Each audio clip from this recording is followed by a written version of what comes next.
আমি আশরাফুল্লাহর আম্মা, আমার শহীদের আজমের আম্মা, ওই কোনো বিচার হইতে দেখলাম না।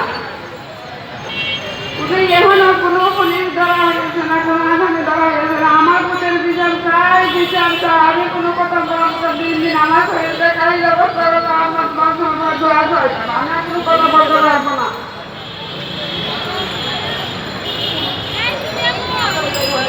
এই মুহূর্তে কিছু বলতে পারবে একজন শহীদের মা, একজন শহীদের মা কিছু বলবেন।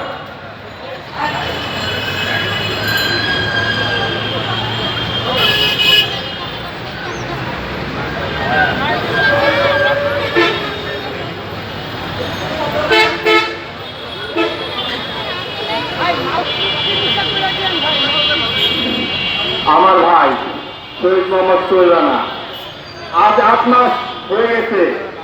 আমি এমন এক হতভাগা ভাই, সেই ভাই নিজের ভাইয়ের কবরের সন্ধান বের করতে পারি নাই। আমার ভাইয়ের সেই জায়গাটুকু দেখতে পারি নাই। আমার ভাইয়ের রাষ্ট্র আর ফিরে নাই। আমার ভাই 18 দিনের বাসার থেকে বের হয়েছে, আর ফিরে নাই। আমার ভাইয়ের রাষ্ট্র ফিরে নাই। আমার ভাইয়ের সেই জায়গাটুকু দেখতে পারি নাই এবং এক মুঠো মাটিও কবর দিতে পারি নাই পরিবারের কেউ। এমনকি রায়ের মাঝে বুদ্ধিজীবী কবরস্থানের 4 নম্বর ব্লকে 114টি লাশ। এই লাশগুলো আজও বের হিসেবে শুয়ে আছে। এই লাশগুলো হাসিনার নির্দেশে গুম হয়েছে। এই হাসিনার নির্দেশে লাশগুলো গুম হয়েছে। তো এই অন্তর্বর্তীকালের সরকার যারা আমাদেরকে আজও আশ্বাস দিতেছে আমাদের লাশগুলো ডিএনএ প্রক্রিয়ার মাধ্যমে আমাদের ফ্যামিলিকে দিবে, কিন্তু আসলে কিছুই না।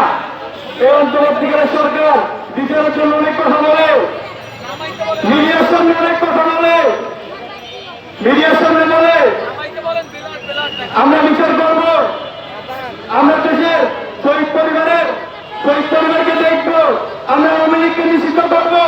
কিন্তু বাস্তবতা বিল পাই না। কেন পাই না? আওয়ামী লীগের নিষিদ্ধ চাই, 1-2-3 চাই। আওয়ামী লীগের নিষিদ্ধ চাই, 1-2-3 চাই। আওয়ামী লীগের নিষিদ্ধ চাই। আমার সোনার বাংলায়, আমার সোনার বাংলায় আমার ভাই কবরে, আমার ভাই কবরে। এই অন্তর্বর্তীকালীন সরকারকে একটা বার্তা দিতে চাই, বলতে চাই, এই অন্তর্বর্তীকালীন সরকার এবং বাংলাদেশে এখন বিভিন্ন রাজনৈতিক দল আছে, তাদেরকে বলতেছি যে আওয়ামী লীগের নিষিদ্ধের জন্য আপনারা আমাদের সাথে একমত হন। আমার ভাইরা বলছে যার হারাইছে সে বুঝে কষ্ট, আপনারা বুঝবেন কি কষ্ট। আপনারা একটা নির্বাচন, কোন নির্বাচনে বাংলাদেশে হবে না। আগে আমার ভাইদের